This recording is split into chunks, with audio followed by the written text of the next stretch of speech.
राधे राधे। जय श्री कृष्णा। हर हर महादेव। ओम नमः शिवाय। आप सभी पर भोलेनाथ की कृपा सदा सर्वदा बनी रहे। आज सुनिए आषाढ़ मास कथा अध्याय 10। इससे पहले की कथा यदि आपने नहीं सुनी है तो डिस्क्रिप्शन बॉक्स के लिंक पर जाकर आप अध्याय 9 की कथा का श्रवण कर सकते हैं। अब सुनिए आगे की कथा। नंदीश्वर कहते हैं, तदंतर वे दोनों ब्रह्मा और विष्णु भगवान शंकर को प्रणाम करके दोनों हाथ जोड़ उनके दाएं बाएं भाग में चुपचाप खड़े हो गए। फिर उन्होंने वहां साक्षात प्रकट पूजनीय महादेव जी को श्रेष्ठ आसन पर स्थापित करके पवित्र पुरुष वस्तुओं द्वारा उनका पूजन किया। दीर्घ काल तक अविकृत भाव से सुस्थिर रहने वाली वस्तुओं को पुरुष वस्तु कहते हैं और अल्पकाल तक ही टिकने वाली क्षण भंडार वस्तुएं प्राकृत वस्तुएं कहलाती हैं। इस तरह वस्तु के ये दो भेद जानने चाहिए।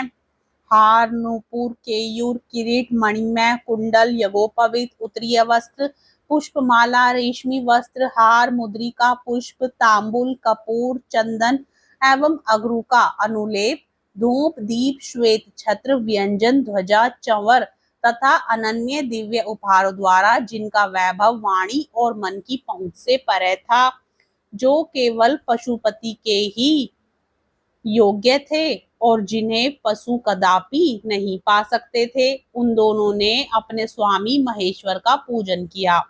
सबसे पहले वहां ब्रह्मा और विष्णु ने भगवान शंकर की पूजा की। इससे प्रसन्न हो भक्ति पूर्वक भगवान शिव ने वहां नम्र भाव से खड़े हुए उन दोनों देवताओं से मुस्कुराकर कहा। महेश्वर बोले, पुत्रों, आज का दिन एक महान दिन है। इसमें तुम्हारे द्वारा जो आज मेरी पूजा हुई है, इससे मैं तुम लोगों पर बहुत प्रसन्न हूँ। इसी कारण यह दिन परम पवित्र और महान से महान होगा। आज की यह तिथि शिवरात्रि के नाम से विख्यात होकर मेरे लिए परम प्रिय होगी।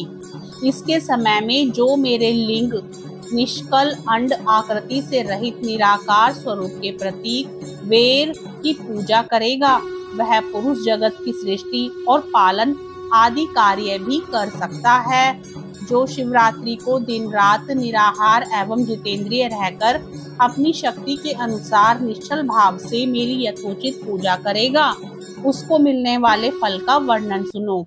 1 वर्ष तक निरंतर मेरी पूजा करने पर जो फल मिलता है, वह सारा फल केवल शिवरात्रि को मेरा पूजन करने से मनुष्य तत्काल प्राप्त कर लेता है।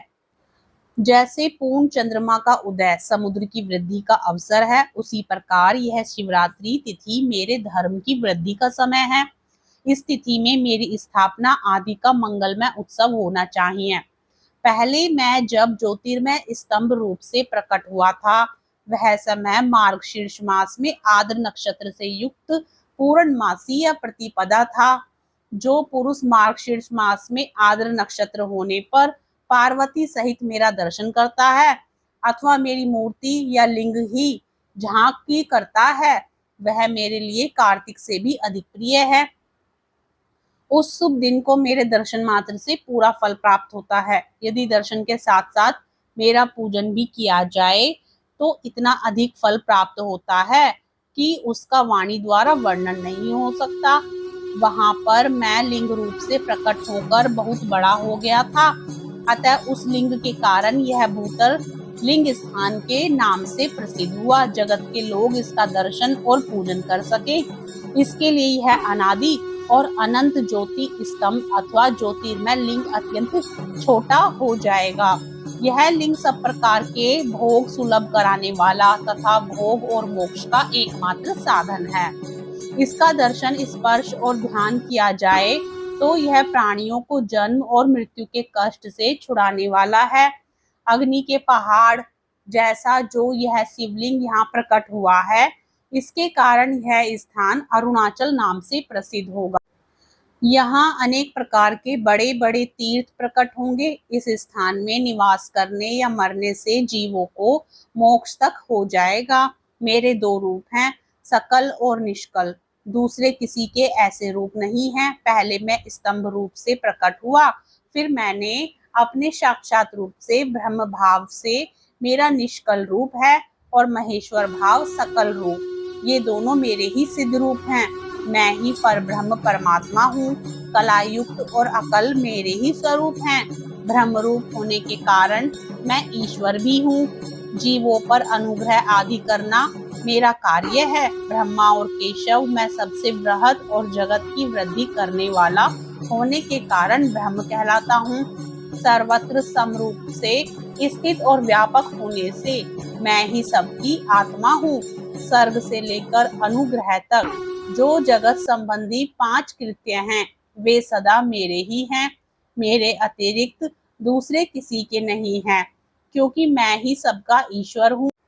पहले मेरे ब्रह्म रूप तक का बोध कराने के लिए निष्कल लिंग प्रकट हुआ था। फिर अज्ञात ईश्वरत्व का साक्षात्कार कराने के निमित्त मैं साक्षात जगदीश्वर ही सकल रूप में तत्काल प्रकट हो गया।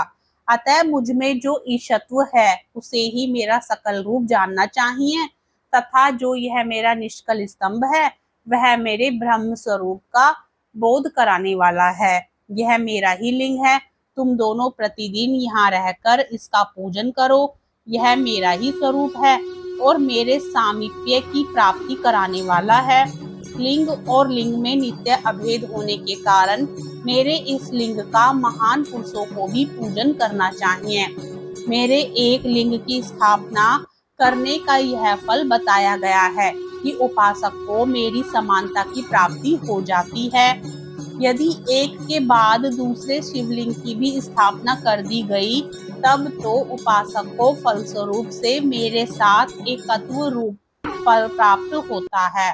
प्रधानतया शिवलिंग ही स्थापना करनी चाहिए। मूर्ति की स्थापना उसकी अपेक्षा गौण कर्म है।